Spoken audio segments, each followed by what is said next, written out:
Hey, sorry for interrupting. This is Perry Kurtz, and I just want to tell you I've got a new podcast. I know you're saying, oh, great, another one. Well, this one's different. It's called Happy News with Perry Kurtz. Happy news, good stuff, things to make you feel good about life. We're going to be talking to famous and infamous people that are friends of mine and discussing the happy news.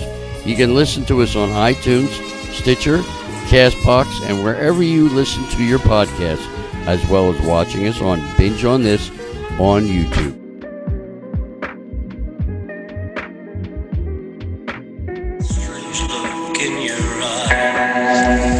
Ladies and gentlemen, the boys here again from This, That, and the Other. Take a breath, relax.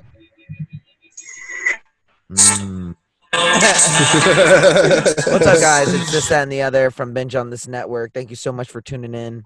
As always, I am your friendly neighborhood co-host, Brian, joined today by the ever-present famous co-host, Sam. What's up, guys? How you doing? The main man, the man with the plan, the man who is not from Pakistan, but from France. And today we're joined by a good friend of ours, the other half of the podcast, Mr. Bryan McClay. What's up, brothers? What's up? Thank you so much. I'm for stoked. us, man. Ooh, okay, all right, then. Too much trailer park sound effects going on over there. How you been, buddy? I'm doing good, man. I'm chilling. Thanks so much for taking the time to sit down with us, man. But yeah, Brian, do you just introduce yourself a little bit? Tell the people who you are, kind of what you like, and kind of where you're from. Yeah. I'm out here in Phoenix, Arizona. Living the heat just like you guys are right now. And I do the podcast with Keith, obviously. I do goddamn, I probably got 4 other podcasts I'm on right now. Yeah, talk about them. What podcasts are they? So that you know. Yeah, we'll yeah. plug them at the end. Obviously I do the podcast with Keith, which is just I don't even know how to explain that. I think it's just like an interview style show, kind of Rogan-esque type thing. Yeah, because you guys usually just have guests on, right? Exactly. Yeah. Usually it's just guests. Every once in a while we'll do a solo show for us, but we always said that in the beginning that we figured people didn't want to hear about us. You know what I mean? Like they want to hear about people who are interesting. We didn't think we were interesting, and then we kind of got a lot of people saying, "No, we want to hear about you guys," and that was kind of cool. But we usually don't talk too much about us. We try not to. But the other shows, if there's a demand for it, you certainly don't want to. Exactly. You don't want to take away from that, And frankly, anytime I have a conversation with you guys, like I always, I feel really enlightened, even when the mics aren't on. Even when we're just standing around and smoking when I'm in Arizona, we have good, conversations. That's why I was so excited and adamant about you guys doing the podcast. I think that's what the show kind of is about. I mean, me and Keith have been through a lot, and we've been through a lot together too. We've talked about this pretty open. We're both longtime former drug addicts that kind of helped each other. When I was using, Keith wasn't. When Keith was using, I wasn't. So it was kind of like that probably, kind of helped the bond and stuff. So one of the things that we really try to talk about is kind of positivity and, like you said, enlightenment, and trying to be a better part of the community, I guess you could say, without being too douchey, too social justice warrior ridiculousness. You know what I mean? Yeah. Totally know what you mean. I get tired of that. My whole thing is I want to be real, and I want to help on a real level. And I think cheesiness just destroys that. And there's a lot of cheesiness out there with that stuff. So as long as you're on a real level and talking to people that have also kind of experienced that, I always say that I would rather go to war with 100 ex-drug addicts than 100 people who have never touched a drug. And that's because I know that they've been through hell and back and many times over and been able to get out of it, So that's kind of what we try to explain to people is, hey, there's a lot of stigmas out there that people don't want to hear about, but that makes us who we are. kind of thing. So Yeah. plus we're also kind of, big jokers and stuff like that. Just like you guys, we like to laugh. Yeah, no, I mean, you guys aren't that serious. I mean, because it makes it sound like it's like a very, very, very serious show. Yeah. But No, no, you guys have a good Definitely time. not. Yeah, you that's guys have a good definitely not time. the impression Yeah. we want to give.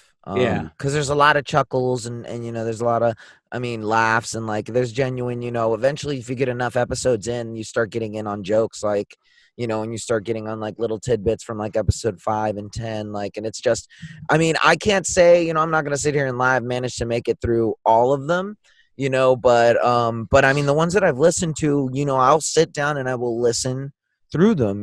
There's no BS about it. It's genuinely a great conversation. You and Keith, have learned how to really kind of like balance each other out when it comes to questions and your interview styles. And it's just, we say it all the time to each other because we're pumping each other up all the time. But it's just really good to see you guys learn, like, and just kind of like see the podcast grow into something different, Yeah. You're 100% right, because that's what it's been. It's been a learning experience to the max. Yeah. But yeah, man. But you also, you're out in Arizona. Are you an Arizona boy? I am. I was born in Nevada, and we moved out here when I was like 5 or 6. So I've been out here for as long as I can remember. It's funny because I grew up in the same area that I almost live by now, and all of my friends, like of my best friends, that there's like 6 of us, and we are super close, like brothers. And every once in a while you see one of them show up on podcasts, but we all grew up within like a 2-mile radius of each other. And we're still super good friends to this day. Me and my brother talk about it. I had the perfect childhood, like growing up. You know what I mean? We were in a perfect little neighborhood, super, super safe, no crime ever.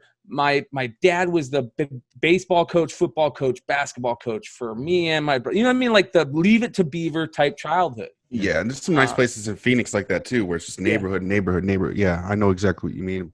It was amazing. I couldn't have had a better childhood, and we kind of go back to that a lot. And it's funny because you hear a lot of people talk about how your environment really shapes you. And it does to a fact, but I think that's proof that your environment doesn't have a big of an effect on you that you think it does, because you could grow up in a perfect system and still have issues. Everybody has issues. Yeah. But anyways, I grew up in a perfect fucking place. You know what I mean? It like Sam said, Phoenix is, or at least in the 80s and 90s, was one of the best places to raise. It's very easy living. I mean, yeah, for sure. Because when I moved out there, it was probably 6th, 7th grade for me, mid to late 80s. And yeah, dude, it was just, I keep going back to Phoenix anytime like life gets too hard. I'm like, man, go back to Phoenix, easy living, Circle K's. Yes. Yeah.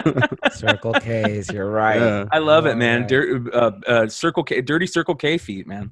That's right. Sam spent a lot of time in Arizona. A lot of people forget that. He's French, but you did spend some formative years in Arizona, didn't you? Yeah, well, it was like travel, and then it would be back to Phoenix. Travel, or even when I was living overseas, every summer I'd go back to Phoenix to see my grandparents, things like that. So to me, whenever I smell that Phoenix asphalt, it just reminds me of summer.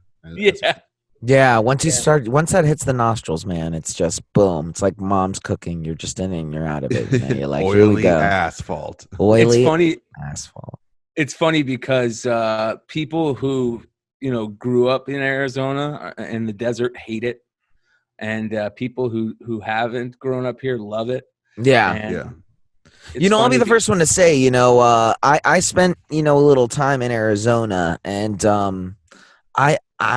I couldn't go back, man. I would go back I would go back if I had to, and like to visit and see some friends, but Arizona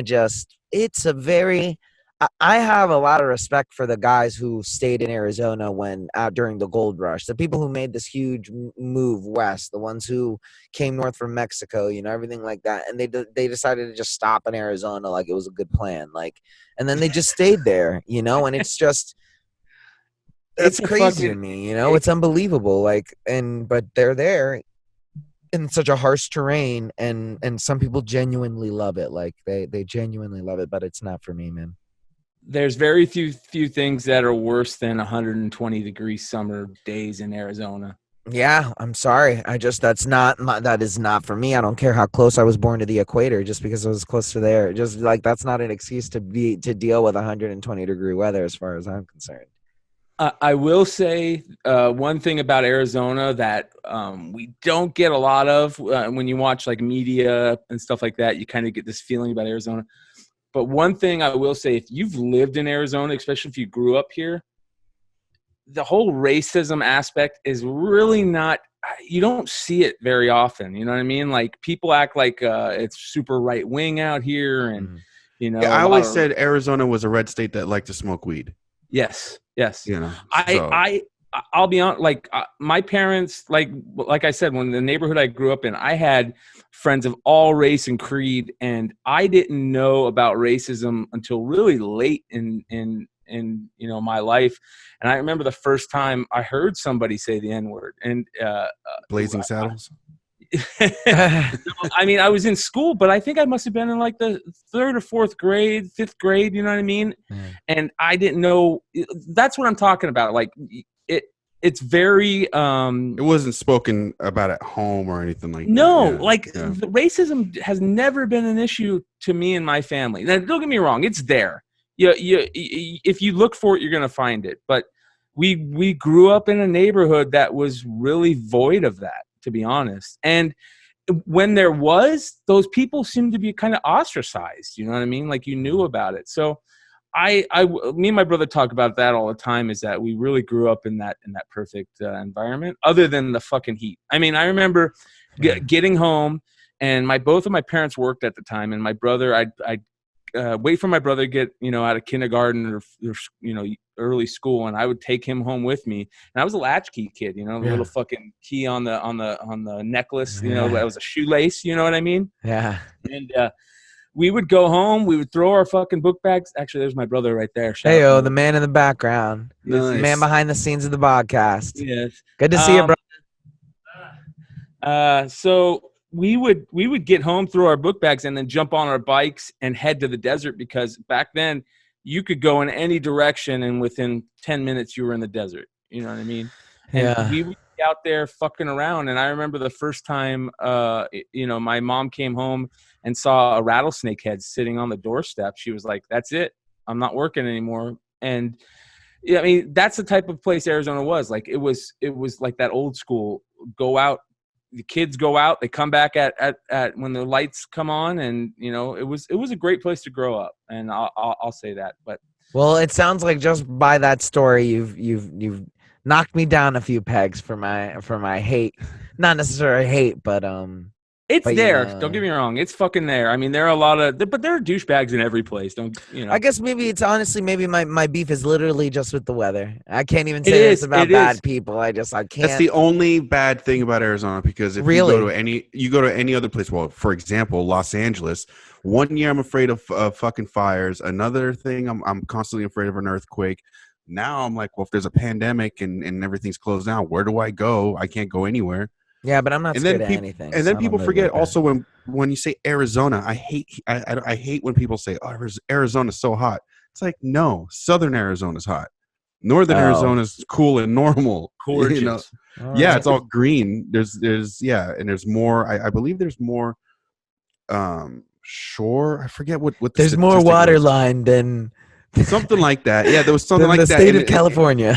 And I guess there's more boats per capita than San Diego. I don't know. It was something crazy like that, where I was just like, what the fuck? More shoreline. But, a lot of people spend a lot of time out on lakes out here, because you can do it year fucking round. Yeah. And if you want to go skiing, you can go skiing from 3 hours outside, you know, drive from Phoenix, the hottest part of Phoenix, and then just drive 3 hours and you're you know, snowboarding or whatever. That's actually, it's funny you say that, because one of my favorite places in the whole world is a town in northeastern Arizona called Greer, where it's one of the biggest skiing resort towns in Arizona, and it is fucking beautiful. Like you feel like you're stepping into the Wizard of Oz. Like it's emerald green, you know, beautiful pastures and valleys, rolling hills, hummingbirds everywhere you look.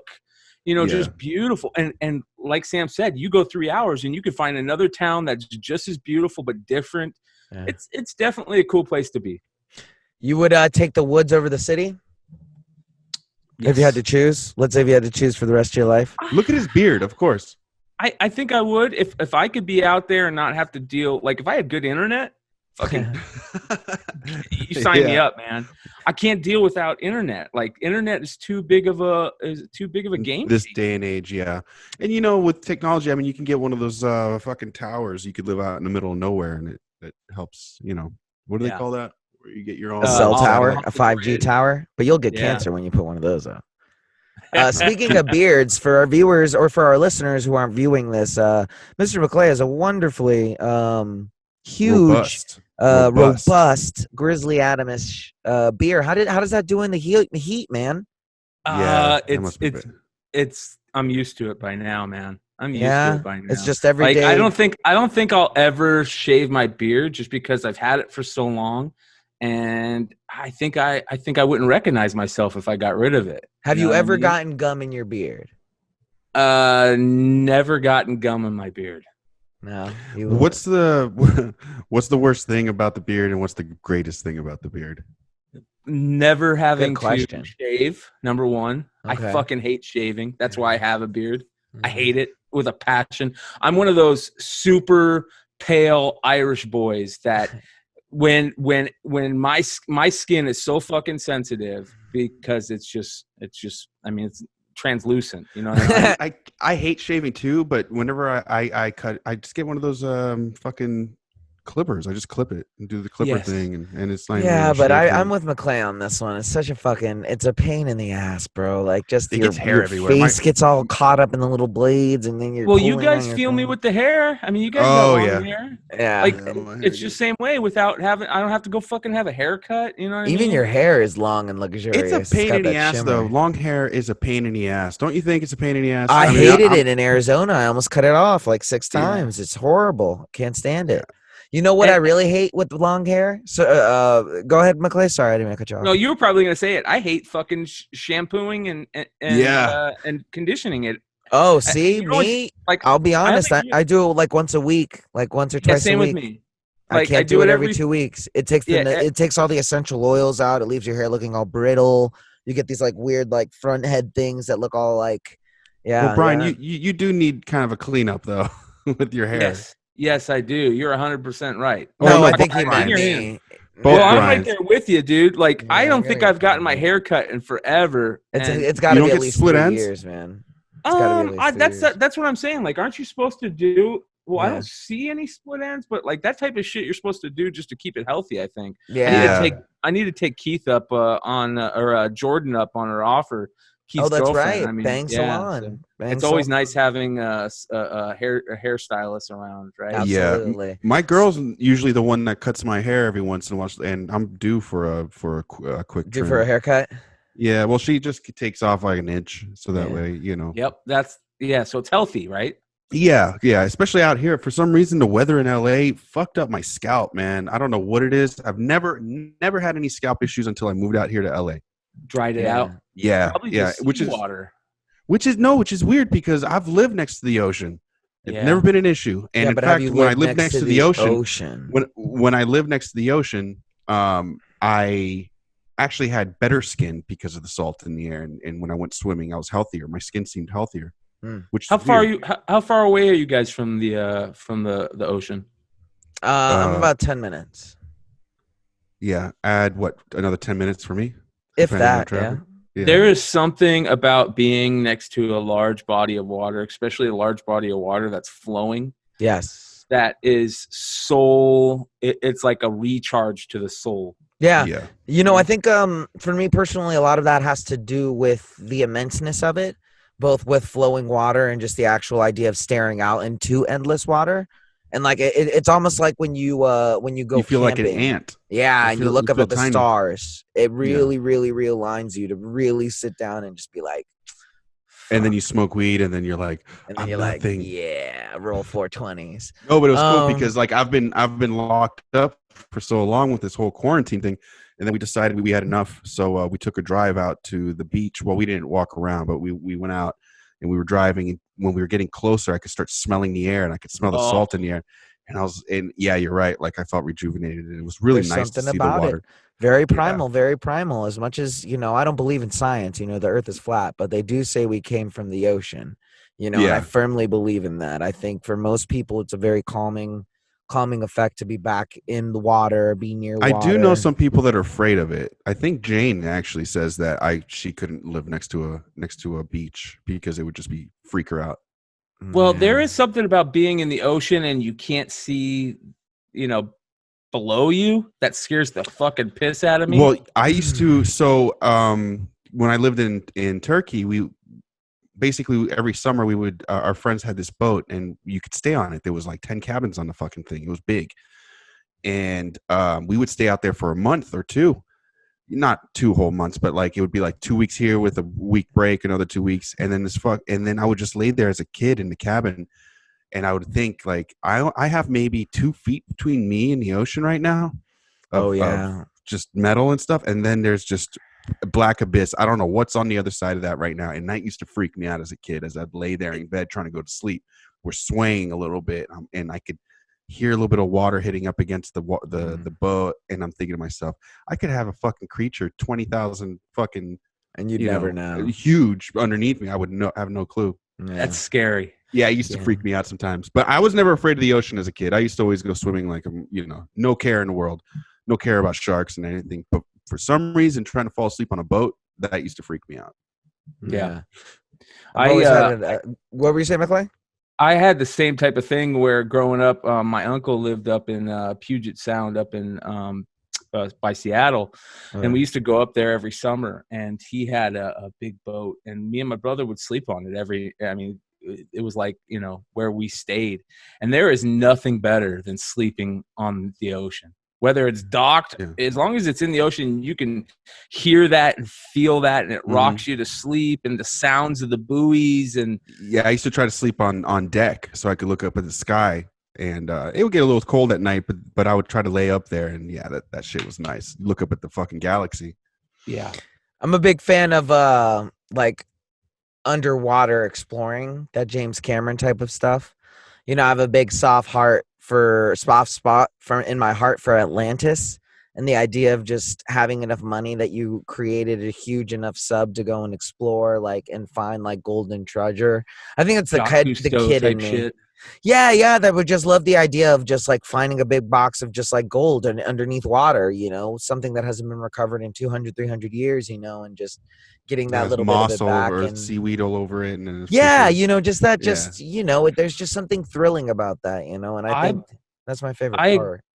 I agree with you. I'm a big fan of history, man. I'm a big fan of being around or holding something or being associated with something that is super, super old. You know what I mean? That you can't fathom like how old that is. And that includes stuff that's, less than 1,000 years old. We think of stuff as less than 1,000 years. Some people are like, it's not that old. That shit's fucking old, man. Like, I would love to live in like England or like France, like Sam. I don't know when was the last time you were there, Sam? I'm trying to think. I don't know. It's been almost 10 years now. I mean, I've traveled, but since I lived there, almost 10 years. But yeah, no, same thing. Growing up even in Turkey, right next to our apartment, there was these castles that lined the Bosphorus that were defensive structures. And I would be walking, and there's trees, and the next thing you know, there's a wall that's like 2,000 years old, or with a grate from like the fucking Ottoman Empire. Yep. Into the sewers, and I'd look down, and you're just like, what the fuck? What's down there? What's all the way down there? Why did they have this grate? And as a kid, you're just like coming up with all this imagination of history, and it's awesome, when you get to see it in person. That's why people travel. Yeah. I mean, why do you go see the pyramids? Yeah. Historical, religious history is real big for me. That's what I was going to ask. What history specifically? I love. There's three periods for me. Early Christian religious history. I'll get into that in a second, but then medieval history, medieval Europe, whether it's England, French, Spanish, all the medieval stuff, even like the barbarian types like Germany and stuff like that. Like I love shit like that. I'm a big historical, that's all I do. That's all I watch. When I watch TV, it's YouTube and it's documentaries and shit. But I really fucking also love like the 20s and the early 20s. The roaring 20s. Yeah, when they were fucking loving it up. And that's all over the world. In Paris, the 20s was fucking crazy. In Germany, the 20s were fucking crazy. People were making money. Oh, yeah. And having a good fucking time. And Yeah. Tattoos and orgies. Yep. And that's what I love. And I love movies from that time period. I love movies from like pre-code movies, pre-code era, because it feels like you're in a time machine. You know what I mean? Like that shit isn't recreated. That's from that time period. Yeah. And that's life for them. I mean, minus the story, but you can, the look, the feel, the way they talk, that's like being in a fucking time machine. Yeah, that's the same thing. I went to this museum in France and they showed like, it was a museum of film from the earliest film from 1900s, late 1800s, or where they compiled pictures to make film. It was the first like where they were trying to make these reels. They realized like, oh, if we put all these frames together, we can make someone look like they're moving. And I saw all this footage from like the 1910s, 1920s. And I'm like, this is fucking surreal. Like you're looking at their clothes, looking at all that shit. You're just like, this is so surreal. This is a time warp. I'm in another time. Yeah. That shit. Yeah, But, absolutely. And like I think the more advanced, I remember reading a really short story once about a guy who created a machine that was able The time machine. that was able That's to Back to the Future. go back and listen to sound Radio. waves. And the short story took place with the guy taking the machine to Gettysburg on the field. And he stood, as close as he could approximate to where Lincoln did his speech. And he turned the machine on. And the machine, starts picking up the sound waves that Lincoln made. And you hear, in the story, essentially, you hear Lincoln's voice come out and start proclaiming, the Gettysburg 4 scars and second years ago. Isn't that the story where he tries to tell people that it works, and then he brought it back? He brought someone to show them, and the machine broke or something. That sounds something along those lines. That specific moment that I described is the only thing that I can really remember about that. But yeah, no, I'm always fascinated by the ability of maybe going back, or just time travel in itself without creating any type of change is so difficult to conceive. It's impossible. It's impossible, Yeah. and so it's just. I don't know. You just split realities. Now you have two different realities. Yeah, I mean, what do you like? Is that what do you think? How do you think time travel works on your end, Bryan? What makes you feel most secure? Let me tell you the best theory of time travel that I've ever heard. From Avengers Endgame. There is this story. I'm real big into Fringe shit. Like I grew up listening to Coast to Coast AM with Art Bell. Yes, Coast to UFOs. Coast. Yeah. Mm-hmm. So I listened to Coast to Coast AM every night of my life for like 15 years. And I'd fall asleep to this shit. But anyways, so there's a story about this. If you guys look it up, it's the John Titor story. It's Titor. And this came out, I don't know, maybe late 90s. And basically the story is this family, and this is exactly how it went down. People to this day are still trying to figure out a way to debunk it, okay? But this family's living their life, and I think they're like in rural Nebraska or Oklahoma or something like that, somewhere in the Midwest. Uh-huh. And they're just living their life, and all of a sudden somebody fucking shows up at that door and says, I'm a long lost relative, and they bring him in. And he says, well, you're not going to believe this, but I have something to tell you. And he says, I'm from the future, and I'm actually your son, who he's looking at right now as a little boy. And he says, I'm from the future. I'm part of a special forces time group. Basically what happened is we had some type of event that caused, a big pandemic. Yeah. And the whole world lost a huge part of its population, which flung us into a war with Russia and China. And basically the whole East Coast was destroyed. America and the world lost a huge part of its population. But because we had such good scientists at the time, there were special, black project groups that were figuring out how to time travel, and they figured out how to time travel. And basically they turned it into a special forces group because they wanted to stop the pandemic or the destruction, right? Yeah. And the way that this guy explained time travel is, he said, the way time travel works is, figure you have this long straight line, right? And on the straight line, you have your world is in the middle. And then another world is here, another world is here, and same with the other way for infinity, okay? But here's your world in the middle. If you go to this world right next to you, the world is almost going to be exactly the same except for the smallest difference. Like a butterfly flapped its wings differently on this date on the world next to you. But the further you get away from your timeline, the world is totally different. And it's like stepping through mirrors, okay? Like, have you ever looked in the infinity mirrors? Yeah. And that's what it's like. It's like the further you get away from your mirror, the more different stuff is. And so that's why, you can get away with seeing yourself. There's multiple timelines. There's infinitesimal timelines. Isn't that the premise of The One, where he goes and has to go kill himself into different timelines and get the powers so he's more powerful? Is that Highlander? No, that was Jet Li. Well, it's also I don't Highlander. remember that, but it could be. Yeah, I hope not. Yeah. Jesus Christ. It's like I just spent the last 2 minutes describing a movie. Like, yeah, you fucking ruined it. But anyways, this that's kind of like how I look at timeline. The John Titor story is amazing. As a matter of fact, hold on here. Yeah, go ahead.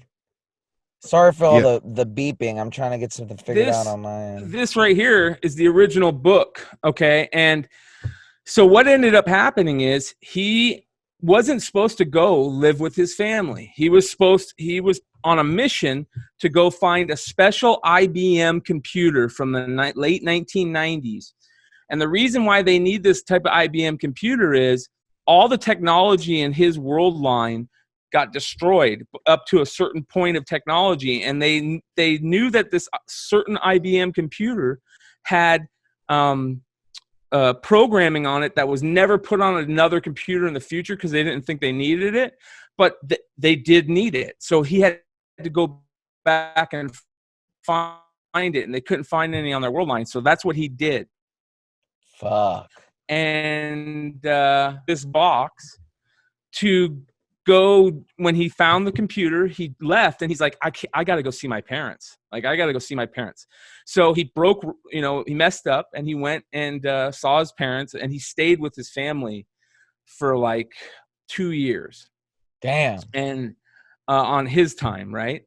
And while he was there, this is when the internet was at the point where you could go on, like, remember back in the day, like it wasn't shit like we're doing now. It was forums, and you would type and then AOL. wait for. All right, so he learned to go he went on the internet and started going on these forums, and he went to a time travel forum. And this was actually associated with Coast to Coast Art. It was the Coast to Coast. It was actually the Art Bell forum that he first went on to, and he went to a time travel forum and started talking with these people. Yeah. Well, he would tell people, hey, they would ask him, well, what's going to happen in our future? And he explained to them, I can't tell you that. He goes, I can't tell which world I'm on. It could be one close to my world. It could be one way away from my world. So, what happens, in the future depends on how close I am to my world line.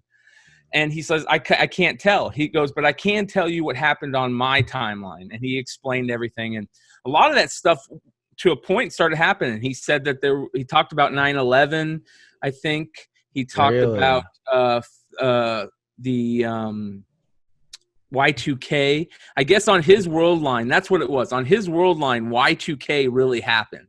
Oh And shit! it Okay. caused all this shit to happen, this pandemic to happen, all this craziness because it knocked everything out, right? Yeah.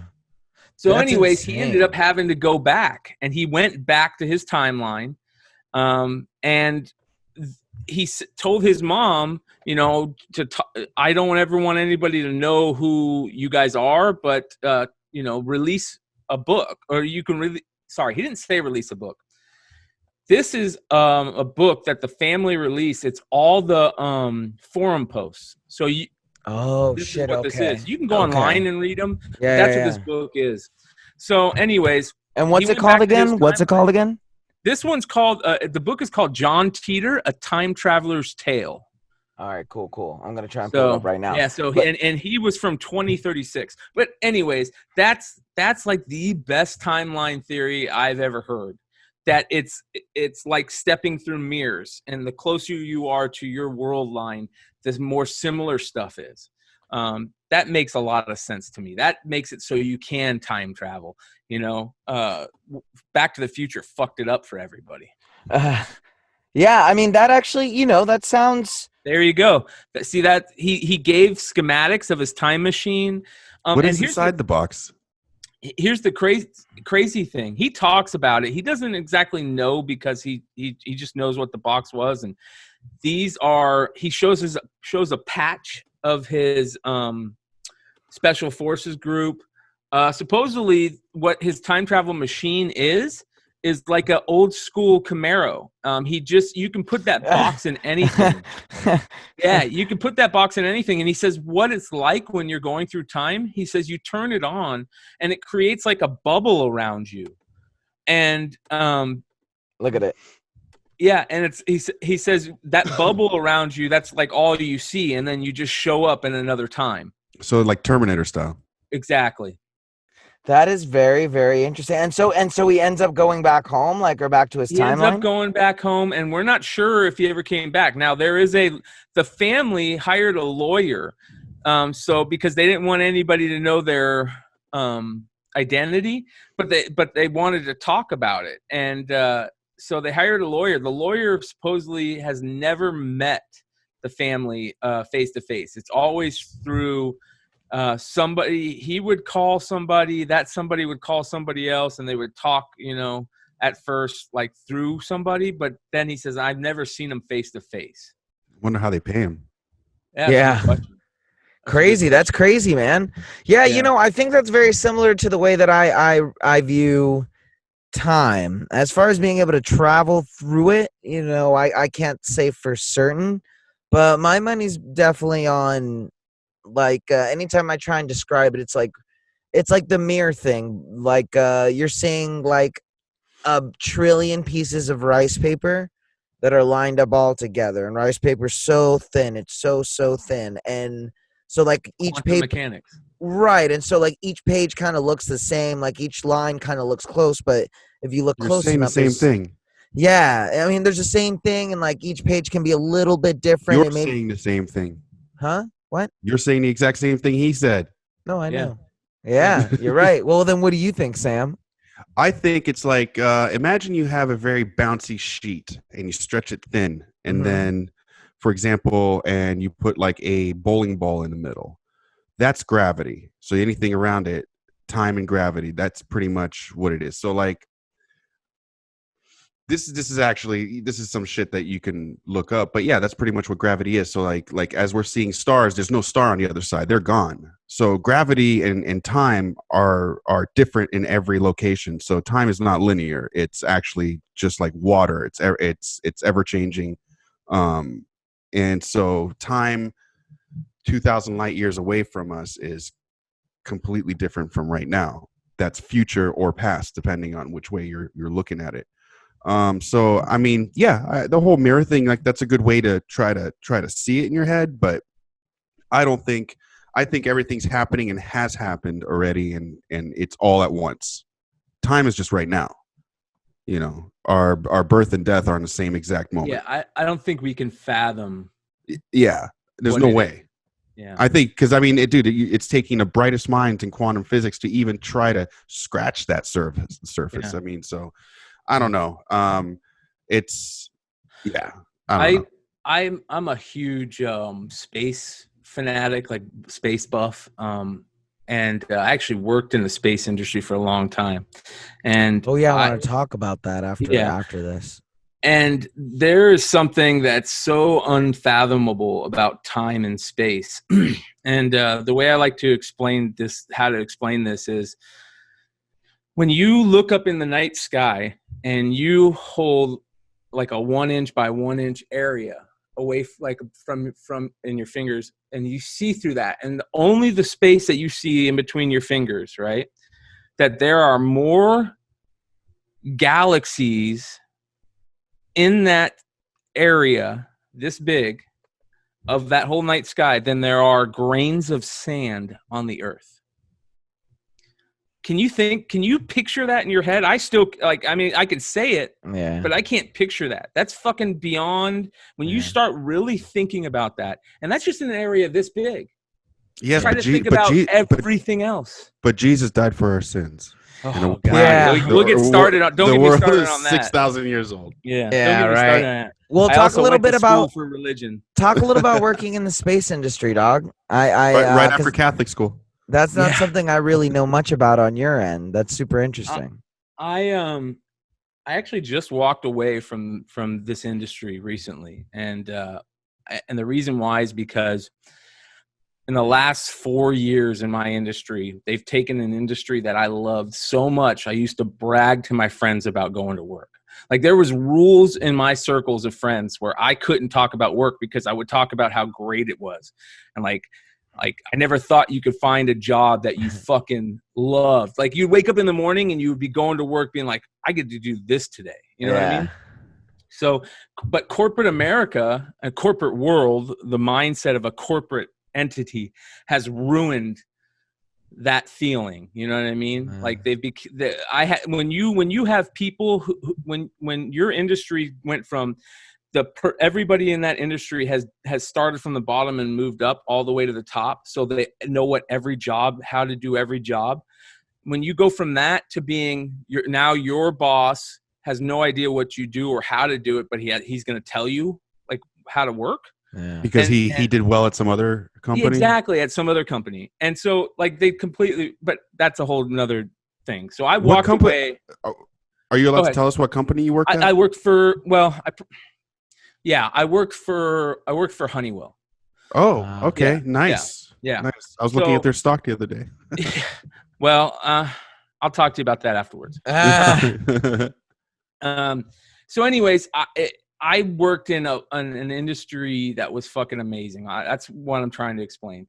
And what I did is I worked in an engineering test lab. So I recreated space, the environment of space, because when you have a satellite, right?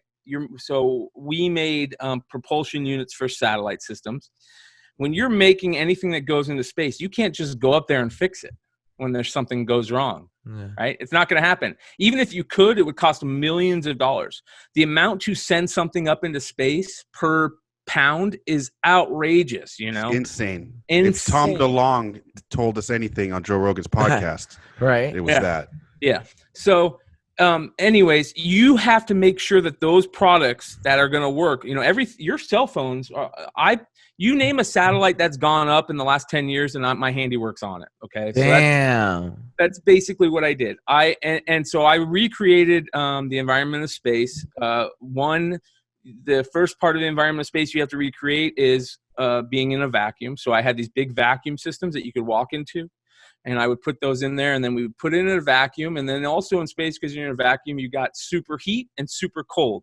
So we would run it all the way up to 400 degrees. You know what I mean? Is that make it do its run through its shit, test, and then drop it all the way down to negative, 100 degrees. It's because it's just like the side the sun is touching is that hot, and the side that's not touching is that cold. It's so crazy. Yeah. And then after we did that and everything worked good, Then I would go put it on this big, huge table where it'd shake the shit out of it so fast you can't see it. All right.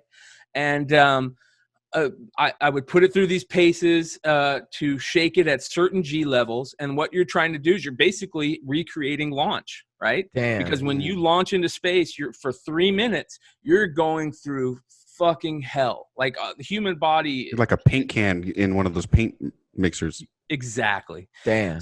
So that's what I did. And I fucking loved it, man.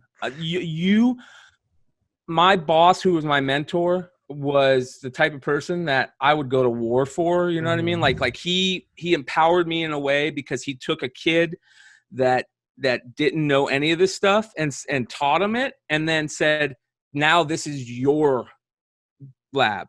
So I ran it by myself for 5-6 years, you know what I mean? And my boss was empowering.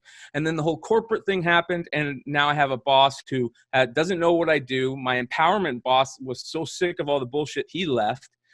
Now I'm running a lab that I'm one person. It should be 4 people. I'm doing not only the engineering work, I'm doing the secretary work, I'm doing the technical work, I'm doing the grunt work, I'm doing everything. And it just became to the point where they made me hate my job, and I never thought that would happen. Damn. So I had to walk away. But still, to this day, like if I decide to go back to corporate America, right now I'm not. I'm trying to work this out on my own. But yeah. I don't want to go do that. I want to do something that I love. And I thought I would have that career forever. Like I never once imagined walking away from that. Wow. That must be crazy to love something so hard and then fucking turn around and it was hard. And it was very, very hard, man. That's heartbreaking too, man. Yeah. Yeah. When you wake up and do something like that for every day for, 15 years, you get to a point like when you don't do it anymore, it's different. It's weird, Yeah. So, but man, is there any way, I mean, for the same company, or would you go work for a different company? I would go work for the same company. I could never go work for the same person or people. You know what I mean? Yeah. But right now, I've decided that I'm going to take at least a year and try to make it on my own. Like I want to be my own boss. Like, you know what I mean? Like make your own spaceships. Fucking A. Like get to the moon on your own, man.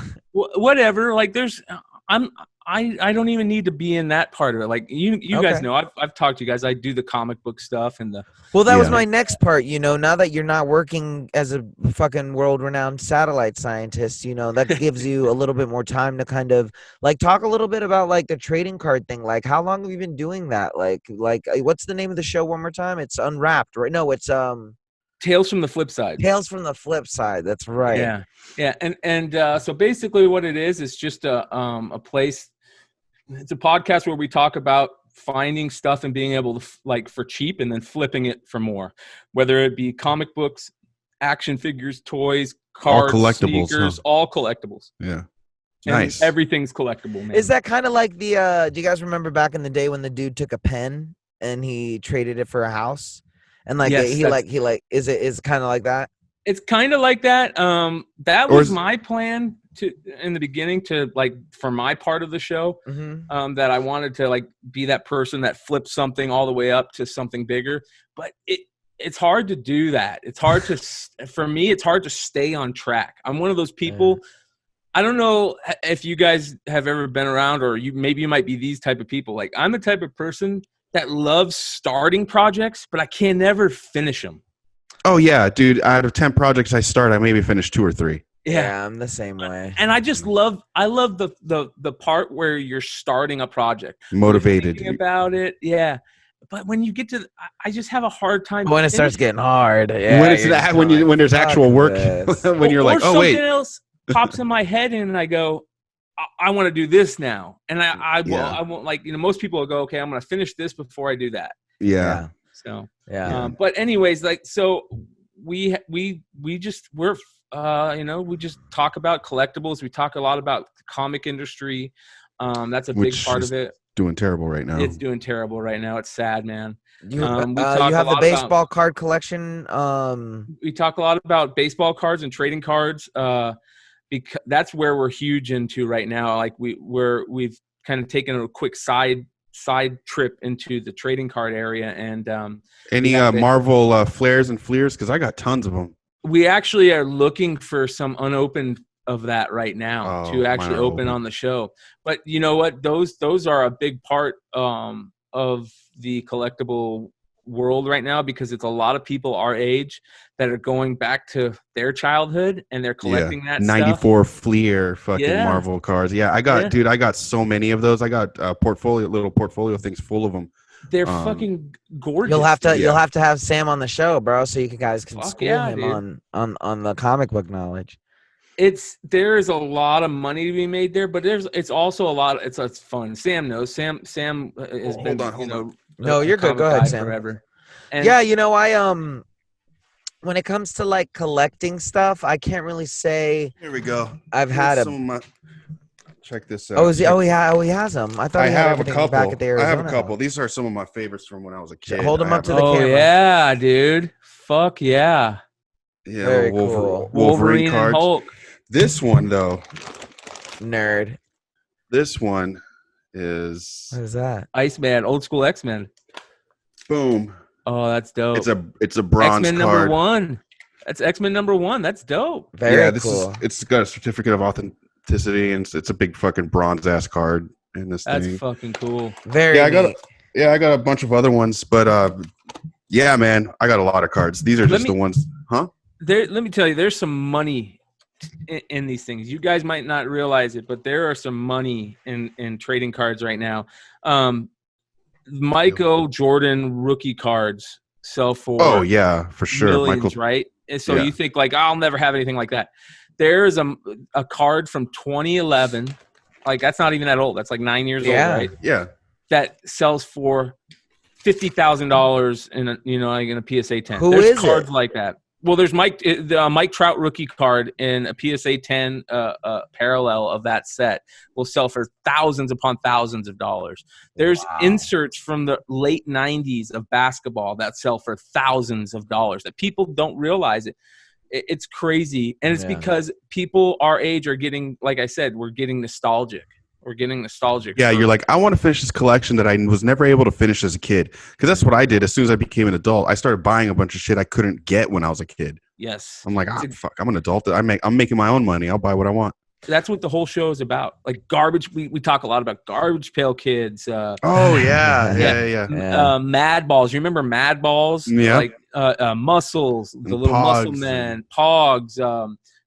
We want to get some Pokemon experts on. We want to get some Magic the Gathering experts on. You know, I had a good collection of that too. That shit's worth money, man. People are making good money off of it, and there's money to be made in all that stuff. And the reason why is because of what we're using right now, and that's the internet. The internet is a fucking game changer. It's funny you say that too, because it's like, I remember when I got back into all my Super Nintendo and Nintendo games, they weren't worth that much. I could find, a Nintendo game that I really liked for about $10-15. You look at the same game today, $250-300. It's insane. Yeah. Unopened. Oh my God. If you can find an unopened video game, any video game unopened, the value on it is ridiculous. But some games, Jesus Christ, man, like $100,000.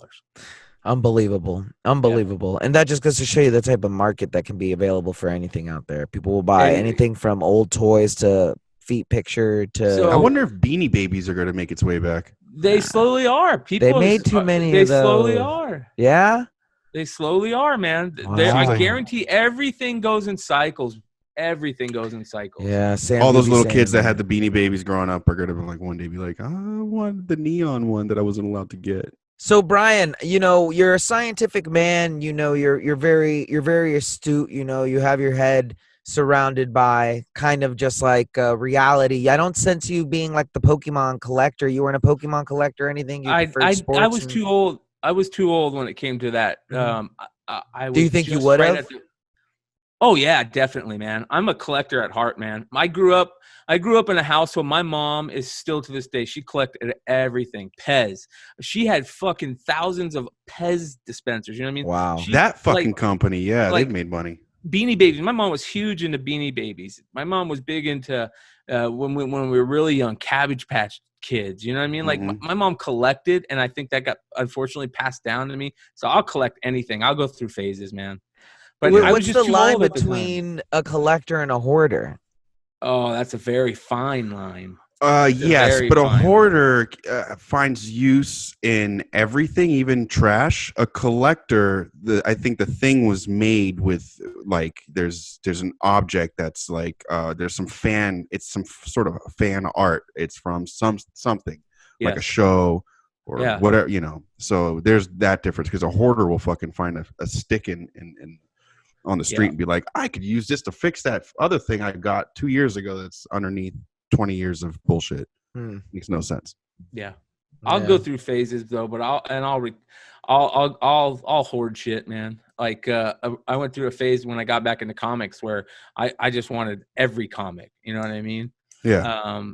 I just wanted to amass as much as possible. So I guess collectors can go through phases of hoarding. Collectors Sam's right. definitely go Hoarding, through phases. Yeah, hoarding. I never thought of it that way, but you're 100% right. Hoarding is that where you think everything has value.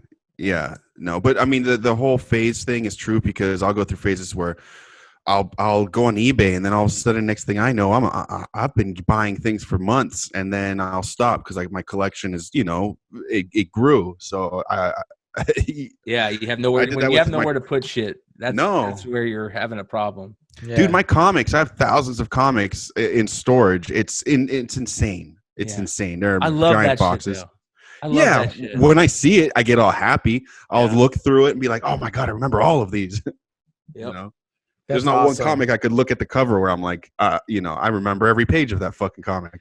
Yeah. That's cool. That's so interesting because I'm not really a collector. I think maybe because I'm such a hobo. I don't stay in one place for long, and I'm not. You've never really taken care of things though. I don't carry. Well, that's anything that I have like that's a prized possession is at home with my mom. Like any of my old comics or anything that has like extreme. But I bet you that spine on that comic is tore the fuck up. They're all pristine, man. Mm-hmm. They're all just there in a box since I was like 16 or something, and even then I didn't. Yeah, I like having all of my stuff neat like back then in the day, but after I left, I just moved so much that when I did get nice things, I would break them or something would happen, and I got to the point where I was like, it wouldn't make any sense like to like hold on to anything because it's gonna get. A part of that is good. I wish I could be like that. Like I would love to become a minimalist in my life to where I own very little.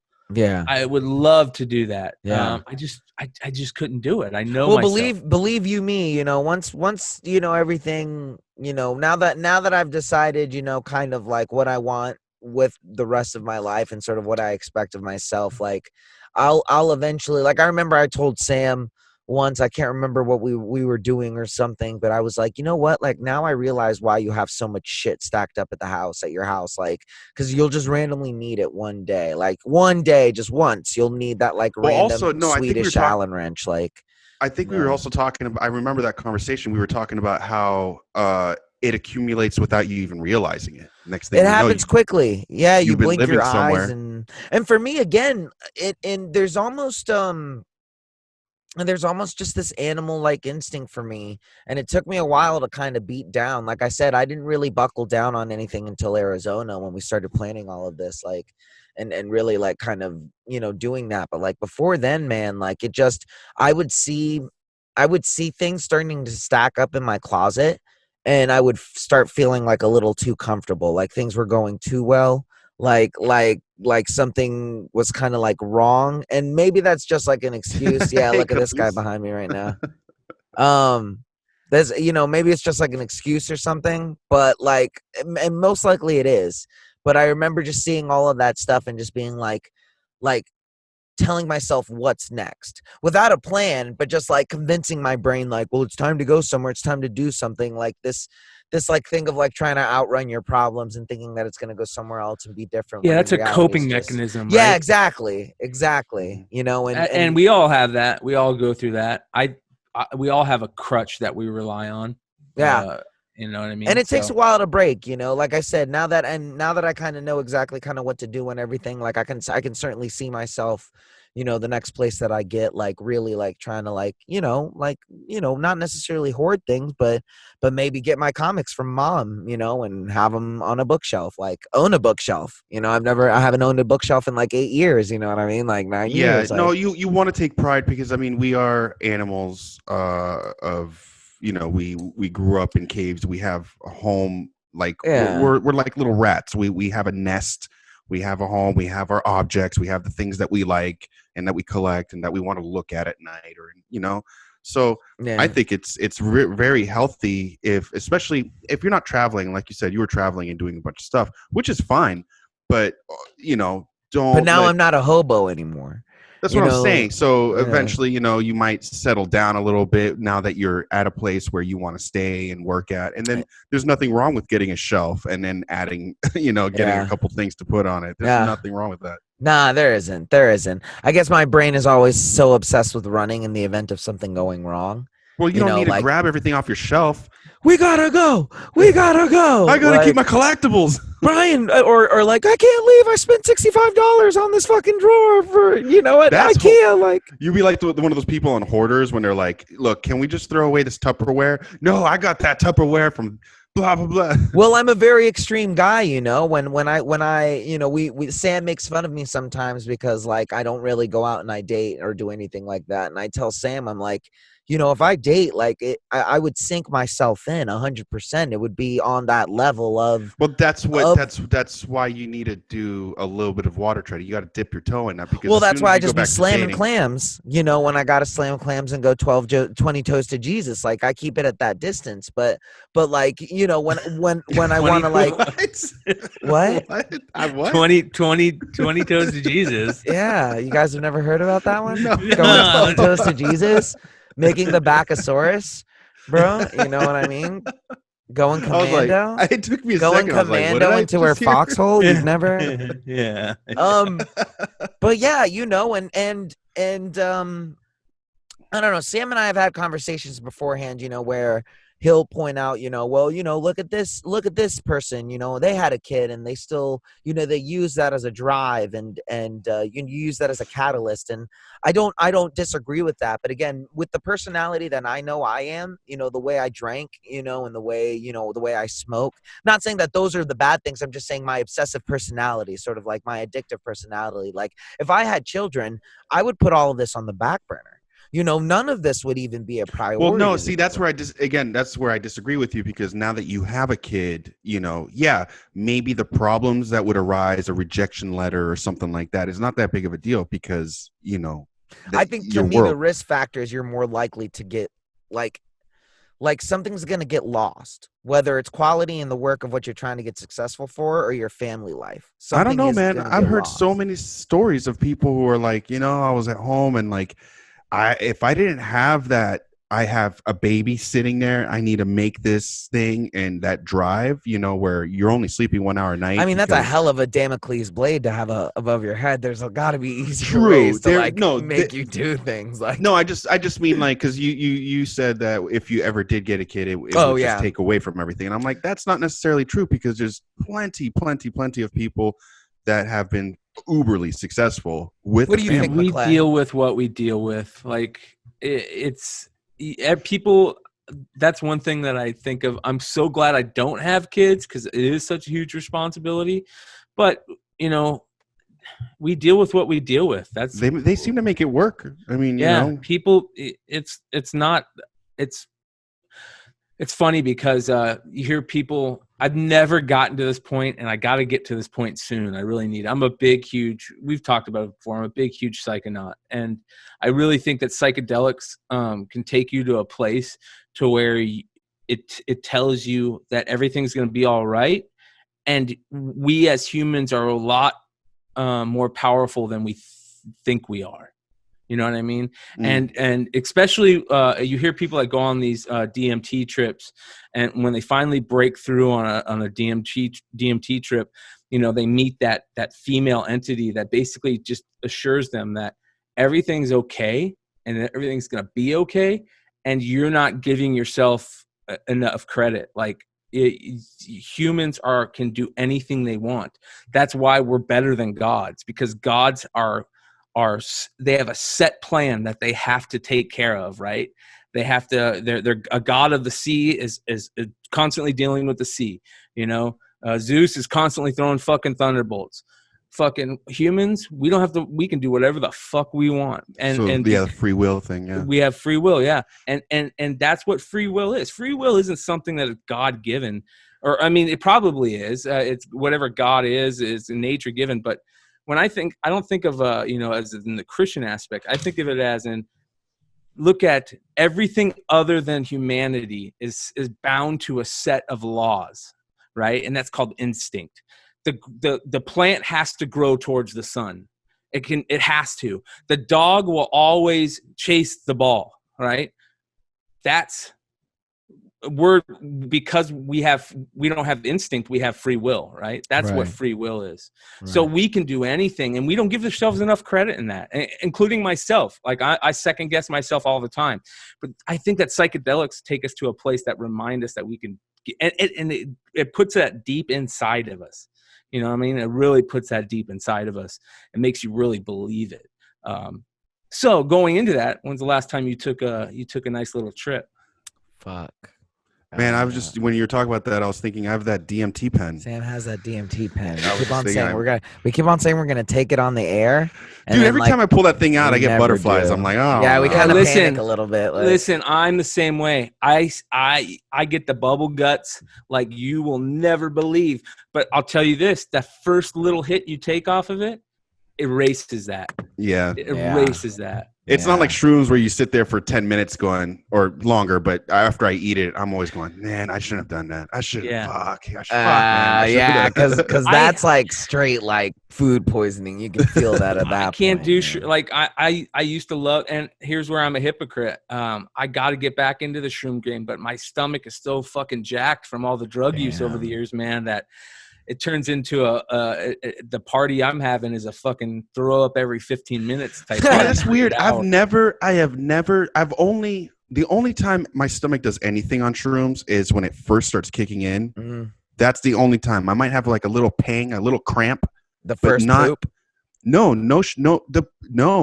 Might have like that bubble gut farts, but no, like I've never thrown up. I would see my friends just vomit, and then they would be like, "I'm tripping." I never vomited.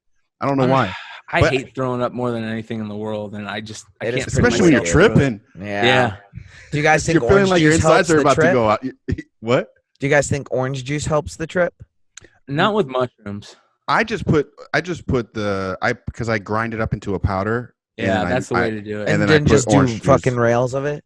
Yeah, dude, I stick it up my ass in little capsules. Easy. That's the fucking best way to do it, man. Then you don't get sick. Now we're thinking ahead. We're gonna boof this. All right, well, we're here in the last 5 minutes, man. McClay, do you have any upcoming projects? Anything you want to plug on your side? We're gonna have you on again, so it's not. I'd love it, man. I enjoy fucking hanging out. We got to one of these days. Me and Keith got to figure out a way to get out your way, your guys' way, so we can do an in-person interview again. That would be amazing, man. We would definitely love to have you guys. We'll social distance. We'll all stand on one side of a room. Yeah, hopefully this shit ends soon. This shit ends soon. It will. Well, it will. Then it's going to come back and fall. It'll be fine. Don't worry. That's what's going to happen. I think what they need to do is get cyclical with this quarantining. You can't even spell cyclical, bro. What's your what's coming up for you, McClay? Just check out the podcast. YouTube.com/thebodcast. Me and Keith are doing our thing. Check out Tales from the Flip Side. You go on YouTube and search Tales from the Flip Side, and you'll see a little cassette tape logo. Okay. Check out Absolute Geek Podcast. That's a podcast with some homies here. We're going to talk about that next time you're on. Yeah, so check out the Absolute Geek Podcast, and that's about it. That's it. And can they find you anywhere? Follow you anywhere? If they want find me on IG at Bryan McClay. Bryan with a Y. Bryan with a Y. Fellow Bryan with a Y. Sam, what about you, man? Nothing, man. I'm excited about this. What do you mean nothing? We have all types of stuff coming up. Plug our stuff. Fucking talking about it. I'm just excited about this Dungeons and Dragons thing that we got started. Yes, it is going to be a lot of fun. You know, Sam got to meet a lot of old friends of mine, childhood friends of mine, and I think I saw pictures of some of them when you went to that wedding. He got to see my brother and or speak with my brother, and it's worlds collide. So it's very interesting, and it's gonna be great. Yeah. And what's the name of that show, Sam? Oh, Roll 420. Yeah, roll 420s, baby. I know. I like that. When I saw the name, I was like, "That's clever." Yeah, That's we're gonna get some awesome. good artwork, baby. We're gonna get some That's good artwork. awesome. We're gonna get, you know, I have a really great feeling about this show because it's specialized. You know what I mean? It's not this, that, and the other where it's me and Sam yelling at each other. You know, it's Perry's a niche. You know, What's Hood is gaining traction little by little. This, you know, really puts a real straight. Like, you know, the goal is to kind of. Well, I'm looking forward to see. The only thing that I'm not really stoked on is that we're doing this once a month, which it's normal because they're going to be like 3, 4, 5 hour long fucking things. Mhm. But it's not enough. Not enough learning. You know what I mean? Like the next time we're going to do it, we're going to have to like relearn almost. Well, you But know, I am interested in seeing. Yeah, I am interested in seeing how we're going to do it. Probably the third, fourth one is good. You know, where we start understanding the mechanics of it, and where we really get to have fun with it. But no, I think it's going to be cool. Yeah, it's gonna be great. And then for me, guys, if you could just do us a huge favor, go follow the Bogcast on YouTube. Show them a little bit of love. They're on Instagram as well. The Bogcast, that's BOGCAST. And for us, please, if you guys can, make sure that you guys follow us on YouTube. That's Binge on This. You'll see Sam's face and my face with our logo up there. And make sure that you guys follow us on Instagram as well. That's Binge on This channel. Just the way it's spelled. You can follow me at the real REEL_ Hawaiian Bryan, the way it sounds, and you can find Sam at what is it, Sam? At Sam_tattoo_. Don't even ruin my closer with that music. You should be playing that directly through YouTube on the computer, you madman. Yeah, and that's about it, guys. Go ahead and keep an eye out for What's Hood with Forever Cabron, a shot of the Latinx community from the streets. Happy News with Perry Kurtz, a 69-year-old professional comic from Los Angeles, filling you up with knowledge and advice. And of course, Reading Ronin, where I read some of classic American short stories such as The Lottery, you know, Edgar Allan Poe. You get to hear me actually read and not just talk. It's fucking great. Sam of All Trades is coming back. It's going to be really wonderful. It's where Sam interviews a whole bunch of people from different trades. First interview is going to be my stepdad, an electrical engineer at NASA, so that's going to be a fun little conversation for them to have. And then finally, Roll 420s, guys, the upcoming Dungeons and Dragons show coming to you from Binge on this channel. It's going to take 6 strangers and throw them onto an amazing high fantasy, no pun intended, or is there a pun intended, adventure for everybody, where you guys are going to be able to sit down and enjoy. And that's about it, guys. Just remember to love each other, stay safe, and to dream a dream 1,000 dreams, bro. Geronimo! Yeah. Thanks, Brian. N-word. Thanks, guys. Thanks, Brian. Thanks so much, buddy. We appreciate it, bro. Yeah.